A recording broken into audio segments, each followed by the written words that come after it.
pemirsa yang budiman, yang terkasih dalam Tuhan Yesus Kristus, kita akan mendengarkan para pembicara. Kita kasih kenal, ada 3 pembicara pada saat ini. Saya akan perkenalkan. Yang pertama adalah Bapak Pendeta Del Sompotan. Yang kedua Bapak Dipi Sihaan. Yang ketiga adalah Bapak A. Nababan. Baik, sebelum kita ulas pembahasan kita minta Bapak A. Nababan untuk berdoa dimulainya. Mari kita berdoa. Bapa kami yang bertata dalam kerajaan surga, kami mengucapkan syukur dan terima kasih kepadamu ya Tuhan atas kebaikan Tuhan kepada kami, sehingga pada saat ini kami dapat mempelajari firman Tuhan. Kiranya Roh Kudus Tuhan disurahkan kepada kami agar kami dapat memahami firman Tuhan. Doa ini kami persembahkan hanya di dalam nama anak-Mu, Tuhan Yesus Kristus Juru Selamat dan Penebus kami. Amin. Amin. Terima kasih Bapak Nababan. Perlu diketahui pembahasan kita pada saat ini yaitu dengan judul gambaran dari pernikahan. Tentunya dari kalimat ini mengandung gaya bahasa metafora atau kiasan. Nanti akan dibahas oleh ketiga para pembicara ini, dan sebagai ayat penuntun atau ayat inti di dalam pelajaran kita adalah di Wahyu 19 ayat 9. Dikatakan demikian, lalu ia berkata kepadaku, tuliskanlah, berbahagialah mereka yang diundang ke perjamuan kawin anak domba.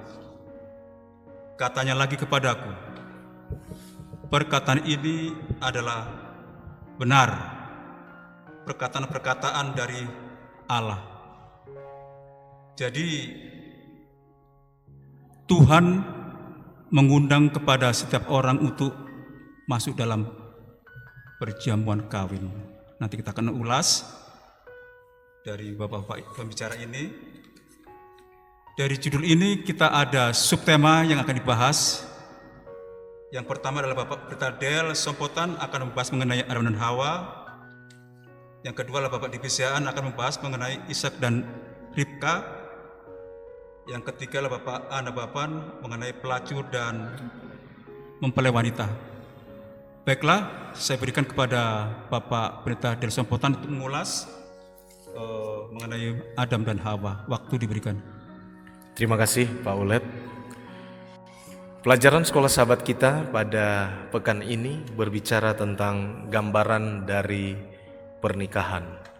Tentunya sudah kita ketahui bersama bahwa cara Allah menyatakan kasih-Nya kepada umat-Nya banyak kali di dalam Alkitab digambarkan lewat pernikahan.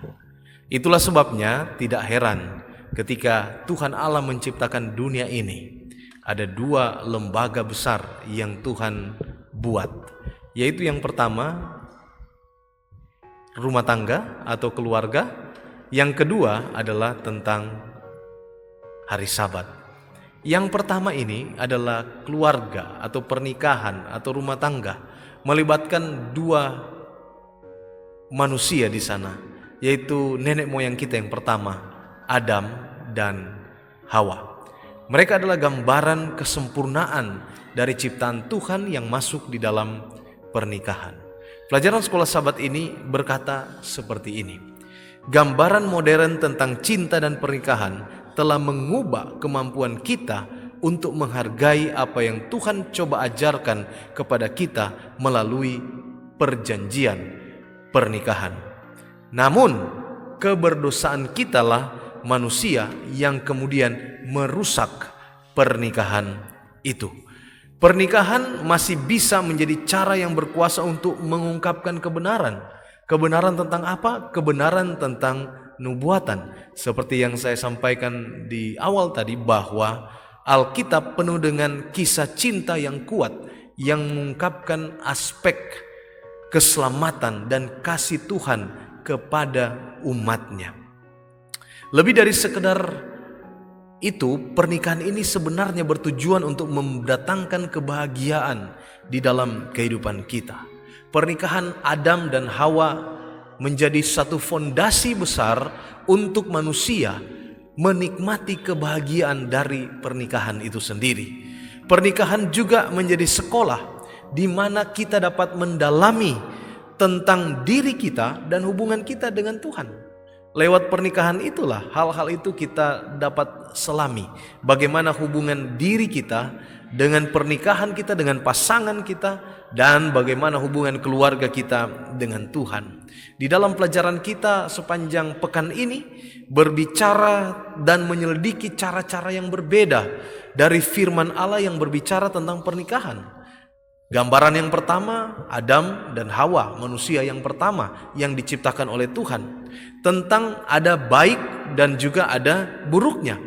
Dan kemudian kita juga dapat mengambil pelajaran dari contoh-contoh ini, dari pernikahan-pernikahan yang ada, Adam dan Hawa dan tokoh-tokoh keluarga lainnya, untuk kita dapat mengerti lebih baik bagaimana Tuhan berhubungan dengan umatnya.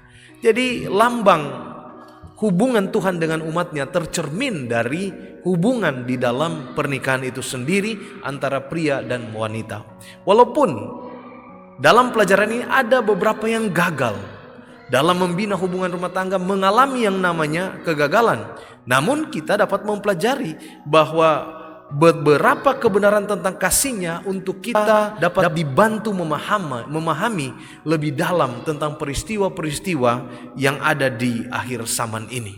Ini merupakan metafora Alkitabiah yang diungkapkan lewat pernikahan, yaitu di mana ketika pria dan wanita menjadi satu, dalam hal ini menjadi satu daging, yaitu soal kedekatan yang diinginkan Tuhan bagi manusia untuk lebih dari sekedar pernikahan, menjadi satu daging. Metafora ini begitu sering digunakan dalam ayat-ayat Alkitab atau narasi-narasi di dalam Alkitab. Bahkan di kitab Wahyu sendiri begitu jelas dan penting untuk dipahami bagi pelajar-pelajar Alkitab apa yang Tuhan maksudkan dengan dia menggunakan kalimat ini, menjadi satu daging, yaitu hubungan yang sangat erat yang telah menjadi satu. Di dalam Kejadian 2 ayat 23-25, Efesus 5 ayat 29 sampai 32 ada cara bahwa pernikahan manusia itu mencerminkan ikatan antara Kristus dan manusia, dan itu tergambar jelas ketika Yesus berbicara pada satu waktu kepada orang-orang Farisi, di mana dia mengutip catatan di dalam kitab Kejadian tentang pernikahan Adam dan Hawa, yang dengan cepat orang-orang Farisi kemudian itu mengajukan pertanyaan bahwa di dalam Matius 19 ayat 7, bahwa jika demikian, apakah sebabnya Musa memerintahkan untuk memberikan surat cerai jika orang menceraikan istrinya?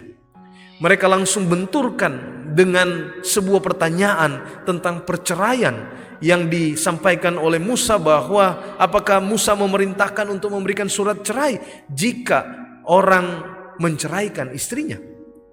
Di sini kita melihat dan kita harus jelas menggambarkan situasi ini lewat pertanyaan ini, bahwa Musa tentu saja dianggap sebagai seorang nabi bagi bangsa tersebut. Bayangkan menanyai pendiri institusi pernikahan dengan mengadu domba dia dan nabinya. Tuhan sebagai pendiri dan diadu domba dengan pendapat dari orang-orang Farisi tentang Musa yang adalah nabi Tuhan. Niat dari orang-orang Farisi ini begitu buruk, yaitu mereka memperlakukan apa yang mereka perlakukan terhadap Yesus begitu buruk dengan pertanyaan yang menjebak. Mereka seringkali berusaha untuk membuktikan bahwa ajarannya itu bertentangan dengan apa yang dituliskan di dalam Alkitab. Padahal pernikahan seumur hidup yang setia adalah ideal yang ditetapkan oleh Tuhan pada penciptaan umat manusia.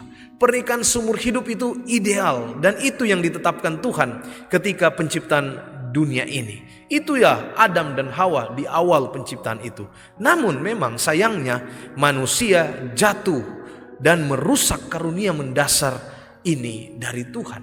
Jadi karena ada dosa sehingga apa yang ideal ini kemudian menjadi rusak.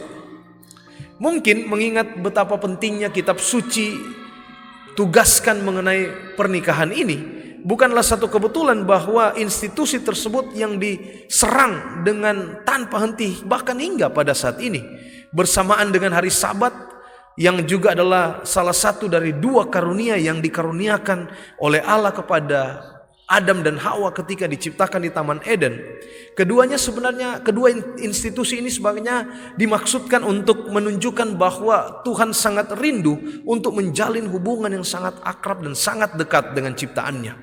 Jadi pernikahan, perpaduan dari dua orang yang tidak sempurna, akan selalu menimbulkan ketegangan. Perkawinan antara gereja dan Kristus adalah perpaduan antara juru selamat yang sempurna dan mempelai wanita yang tidak sempurna. Itu gambarannya. Dan jika demikian, maka ketika kita mengambil pelajaran-pelajaran ini, maka kita dapat belajar bahwa kasih Tuhan dari apa yang ditawarkan oleh pernikahan itu baik adanya. Memang itu ideal sekali yang diciptakan di Taman Eden. Namun karena dosa merusak pernikahan itu. Tuhan adalah sempurna, mempelai wanitanya yang tidak sempurna, yaitu saudara dan saya.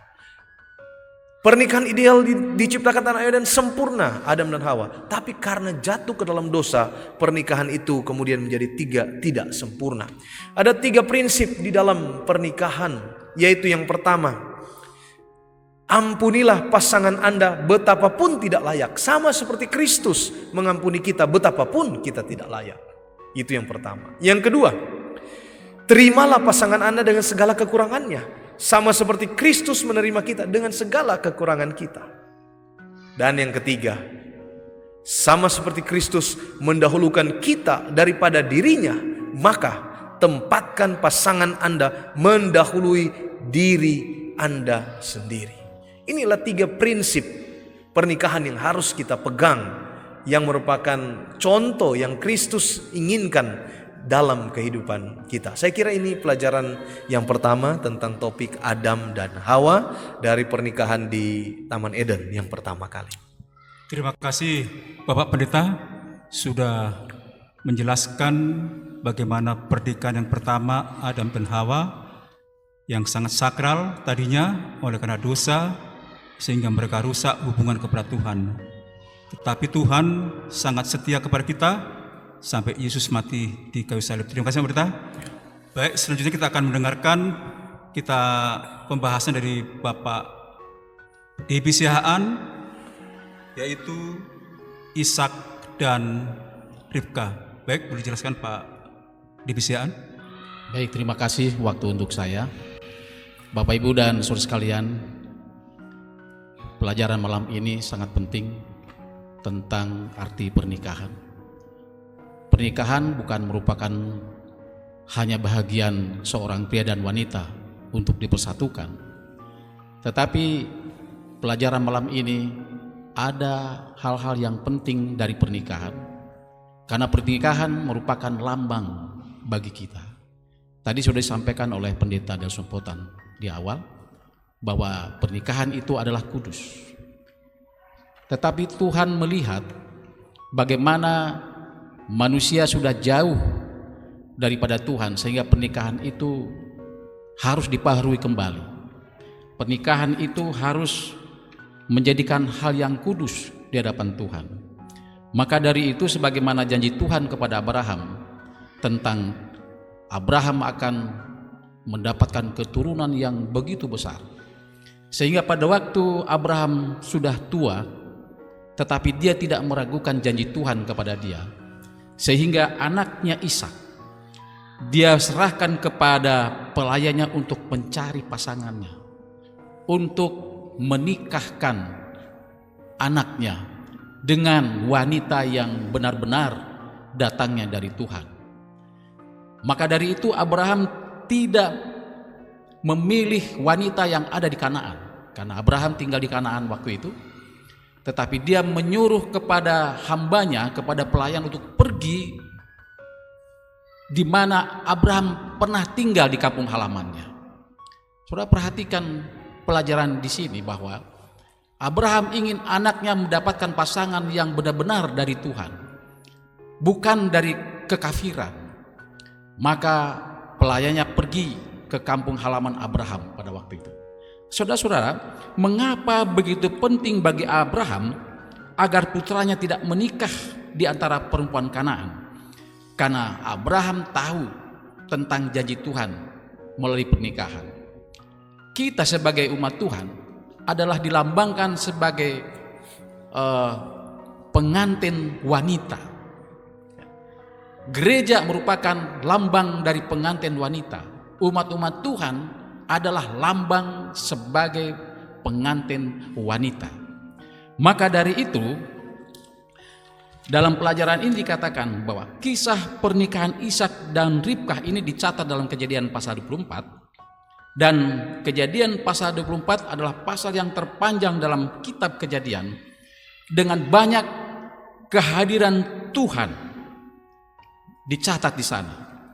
Bahkan kata-kata daripada Ribkah tentang bagaimana dia rindu dan dia mengatakan baiklah. Dia mengatakan, ya, aku akan pergi.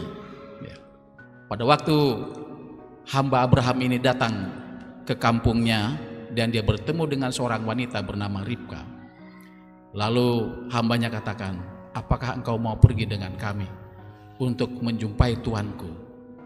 Lalu Ribkah katakan, ya, aku pergi. Saudaraku, kata ya aku pergi itu pun sama ketika Abraham disuruh Tuhan untuk pergi meninggalkan kampungnya untuk berangkat menuju Kanaan. Dia katakan, ya Tuhan, aku pergi. Saudaraku, kisah pernikahan Ishak dan Ribkah ini merupakan gagasan Tuhan tentang janjinya kepada umatnya. Saudaraku, kadang-kadang apa yang disampaikan Tuhan kepada kita, contohnya bagaimana Hosea harus menikahi wanita Sunda, karena Tuhan ingin memperbaiki kehidupan manusia melalui lambang pernikahan. Tuhan telah dengan penuh kasih memilih seorang istri. Israel adalah melambangkan istri yang sudah menyeleweng, yang sudah berselingkuh dengan berhala. Tetapi Tuhan ingin mengembalikan kembali dan memulihkannya. Jadi pernikahan Ishak dan Ribkah adalah melambangkan bagaimana sempurnanya Tuhan menyatukan pernikahan itu. Jangan lupa kita ingat kembali tadi bahwa gereja adalah calon dari mempelai wanita. Umat-umat Tuhan juga adalah mempelai wanita. Bagaimana hubungan kita kembali dengan Tuhan sehingga nubuatan ini akan digenapi bila mana persatuan bukan lagi dua tetapi satu-satu di dalam Tuhan. Itulah tujuan dan rencana Tuhan bagi kita umat Tuhan. Itu dari kami, terima kasih. Baik, terima kasih Bapak Divisian sudah mengulas. Tadi saya dengar digarisbawahi bahwa Abraham tidak mau keluarganya atau anaknya menikah dengan dari orang-orang yang tidak kenal Tuhan, yang tidak takut akan Tuhan. Terima kasih Pak Divisian. Dan sekarang kita akan mendengarkan ulasan daripada Bapak Anda Baban, yaitu pelacur dan mempelai wanita. Waktu silakan. Terima kasih. Pembahasan kita saat ini adalah pelacur dan mempelai wanita. Ketika umat Allah tidak setia kepada Allah dengan mengikuti ilah-ilah lain, mereka diibaratkan sebagai pelacur. Dan perjanjian pernikahan digambarkan sebagai sesuatu yang dilanggar. Di sisi lain, ketika umat Allah setia kepada Allah, perjanjian pernikahan dirayakan dan Israel atau gereja diibaratkan sebagai seorang mempelai wanita yang cantik. Dalam kitab Hosea, simbolisme istri, suami istri mengacu pada ide rohani dan realitas. Nabi Hosea dipanggil Allah untuk mengambil seorang perempuan sundal karena negeri ini bersundal hebat. Kata-kata ini perlu dipahami secara harafiah dan rohani. Wanita ini dicintai oleh seorang kekasih selain suaminya dan melakukan perzinahan sama seperti orang Israel dikasihi Allah yang beribadah kepada Allah-Allah lain. Dalam hal ini ia adalah seorang pelacur profesional sejati, seperti halnya wanita seperti itu pada masa itu di negeri Kanaan. Dengan demikian, ketika orang-orang Israel melihat sang nabi menikahi seorang pelacur, mereka mengidentifikasikan diri mereka sebagai pelacur yang dinikahi Allah. Dalam kitab Yeskiel, wanita atau mempelai wanita sebagai simbol umat Allah digambarkan secara bertahap. Ketika Allah menemukan dia hanyalah seorang bayi yang kotor dan jelek yang berasal dari bangsa kafir. Kemudian Tuhan merawatnya, dia membersihkannya dan memberinya makan, dan dia menjadi sangat cantik, yang melambangkan kemegahan Allah yang dianugerahkan kepadanya. Apa yang Tuhan jadikan sangat baik berubah menjadi sangat buruk. Senada dengan para nabi, Wahyu menggunakan metafora suami istri untuk mendandani kontras antara dua versi wanita. Pengantin perempuan yang berdandan untuk suaminya melambangkan umat Allah yang akan berdiam di Yerusalem baru. Sedangkan di sisi lain, pelacur besar itu melambangkan gereja yang berzina, yang merusakkan bumi dengan pencabulannya. Terima kasih, itulah pembahasan dari pelacur dan mempelai wanita. Terima kasih ulasan daripada Pak Baban. Tadi sudah disampaikan mengenai pelacur adalah melakukan gereja yang berzina. Boleh jadi kita umat-umat Tuhan yang tidak setia kepada Tuhan. Baiklah, kita masuk dalam sesi pertanyaan boleh pendeta ya. Ada satu pertanyaan yang boleh saya sampaikan agar boleh menjadi pemahaman terapan kepada kita mengenai pelajaran pernikahan, gambaran dari pernikahan. Tadi sudah sampaikan metafora suami istri dapat diterapkan dalam 3 area kehidupan, yaitu dengan Allah, dengan pasangannya secara harfiah, dan di dalam gereja. Pertanyaannya begini Pak Pendeta, bagaimanakah kasih dan kebenaran Allah diterapkan dalam kehidupan gereja, yaitu pendekatan dengan hubungan antara gereja dan karakter Allah? Baik, terima kasih. Tentunya ini adalah pertanyaan yang sangat baik. Bagaimana penerapan kasih Allah itu di dalam gereja, yaitu berkaitan dengan karakter Allah. Kembali kepada penekanan yang disampaikan tadi bahwa pelajaran ini menggambarkan satu hubungan suami istri, yang mana itu juga adalah gambaran dari hubungan Tuhan Allah dan jemaatnya. Pengantin wanita itu adalah jemaat Allah, dan Tuhan Allah adalah mempelai prianya. Karakter dari mempelai pria seharusnya juga ada hadir di tengah-tengah jemaat Tuhan. Namun pada kenyataannya sama seperti suami dan istri, seringkali ada percekcokan, ada masalah dalam rumah tangga, bahkan sampai ada yang berujung kepada perpisahan karena adanya dosa. Demikian juga dengan hubungan antara mempelai pria, yaitu Tuhan Allah, dan jemaat Tuhan, yaitu mempelai wanita. Karena dosa, maka seringkali mempelai wanita banyak melakukan kesalahan. Dan dalam hal ini ada contoh-contoh di dalam pelajaran ini yang sudah disebutkan bagaimana istri dari Hosea, ya, yang tetap didatangi oleh Hosea. Inilah gambaran bahwa walaupun jemaat Tuhan yang harusnya mencerminkan karakter Tuhan berdosa, bahkan lari dari Tuhan, bahkan menjauh dari kepada Tuhan, tapi Tuhan sendiri tetap datang. Jadi di sinilah kita melihat panjang sabarnya Tuhan digambarkan di dalam konteks pernikahan ini. Saya kira itu. luar biasa.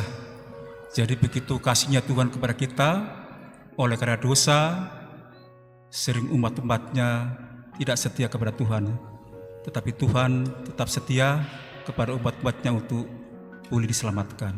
Terima kasih kepada Bapak Pendeta Dirsampotan. Ada tambahan lagi, Pak? Cukup ya.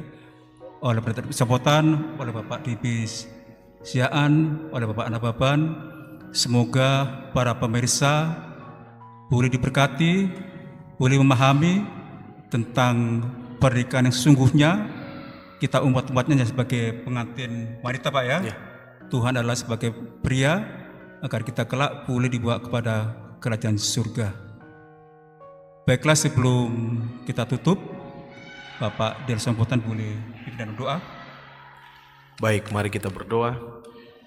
Terima kasih ya Tuhan untuk pelajaran sekolah Sabat, gambaran dari pernikahan yang telah kami bahas pada saat ini. Kiranya Tuhan memberkati pelajaran ini agar boleh menjadi berkat bagi penonton kami di YouTube maupun juga di Facebook gereja. Tuhan berkati Pak Ulet Siahaan, Pak Dedi Siahaan, Pak Nababan yang telah melayani. Berkat Tuhan yang sama menjadi bagian semua pemirsa kami, diberkati dalam rumah tangga, pekerjaan, dan pelayanan. Terima kasih Tuhan, Engkau mendengar menjawab doa kami. Dalam nama Yesus kami persembahkan doa ini. Amin. Baik, terima kasih. Demikian pembahasan kita pada saat ini. Semoga memberikan satu berkat yang indah kepada kita. Sampai jumpa lagi episode yang akan datang. Tuhan memberkati.